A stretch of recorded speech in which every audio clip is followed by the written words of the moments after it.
All right, my wonderful artists, today I'm going to show you how to create a beautiful fall landscape. Before I begin, I want to remind you to always do your best, respect each other, take care of supplies, use your inside voices, stay on task, and turn mistakes into masterpieces. Now, I'm showing you today a fall landscape because we are transitioning from the hot summer months to the cool and breezy fall months. Now, if you decide today to do a winter landscape, a spring landscape, or a summer landscape, that is totally fine. You know the drill. You do you, boo-boo. As long as whatever you draw on your paper today, it is appropriate. Okay? So, before we even begin, all of our landscapes are going to have 3 different elements. The first one being a horizon line. Now, what's a horizon line? It's the line that separates our land from our sky. So you will have a horizon line that will show the land, and we will also include our sky. And I want you to think about what's in your sky. Do you have clouds? Do you have birds? And do you have a sun or a moon out? That's another choice you'll make today. Is it nighttime or daytime? And then the last element that you will have on your art is some forms of nature. So over here, I've got some beautiful trees in the distance, and I chose to draw red, orange, and yellow on these treetops to show that it's the fall season because the leaves oftentimes change in the fall. And I also include other elements of nature, like my pumpkins, because in the fall season, we like to go to the pumpkin patch.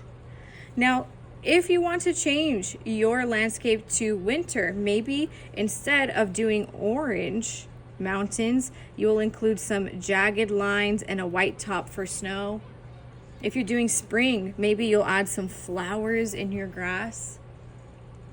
If you're doing summer, maybe your trees won't look like mine and they will have green tops. So those are just some choices that you can make today. All right, but you can always just copy me too. All right. Now we are ready to begin. So I want you to grab a white piece of paper and a black marker. Make sure that white paper looks like a window, not a door, because it is a landscape. Now you're going to take your marker, you're going to take the cap off, put it on its back, and let's begin. Most importantly, we got to write our name. So that's the first thing we're going to do. On the top right, write your name small and neat. My name is Mesropian, so I'm going to write Mesropian, but your name is something else. Write your name. On the top left, you're going to write your teacher's name. Teachers, at this point, if you want to write your name on my board, go ahead and do that.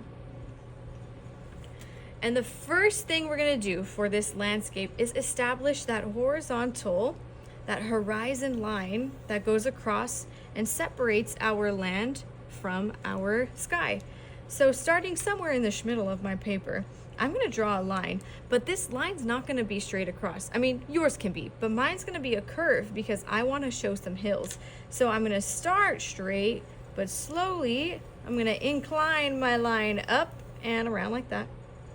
And I'm even going to add another hill right below this line. So somewhere in the middle of this line and the bottom of my paper, I'm going to draw another curve that dips down. Now I've got 2 wonderful hills.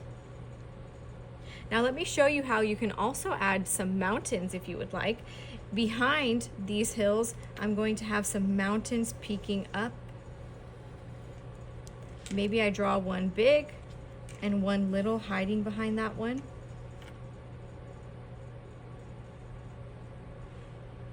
And now I want to think about, where is my sun or where is my moon on this paper? Do I want it on the left side? Do I want it on the right side? Do I want it on the middle? But no matter what you do, sun or moon, here are 2 different ways you can draw that. You can draw a circle for your sun or a circle for a full moon. Or if you want to do a crescent moon, a really easy way to go about that is draw the letter C. And then I'm going to draw a line around that letter C that connects to those 2 points, and there you go, you have a crescent moon. Now I'm going to do my sun for this version. I'm actually going to do it in the middle. I know in my example I did it off to the side, but I feel like doing something different. Now I want you to add some elements of nature. So maybe you can do some treetops I like to draw some curvy lines that go around. It kind of looks like a cloud, but I'm actually gonna draw 2 lines down here to show that tree trunk. Now it looks like a tree. Maybe I add some smaller ones behind that one.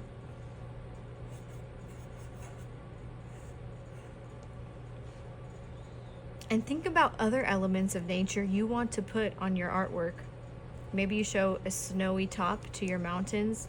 Maybe you draw some flowers. I'm gonna draw some pumpkins. So I start off with 2 curves like that, and 2 littler curves inside of there, with a little leaf and the stem.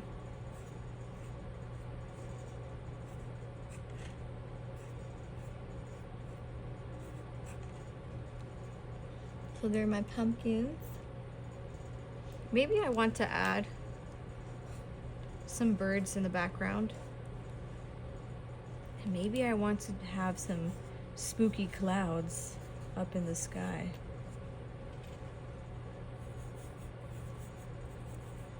Just like that. So go ahead and take a moment to add all those details to your art.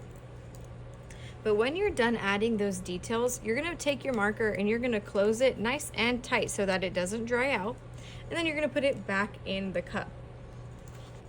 All right, now we are ready to color our artwork. Now this is my fall landscape.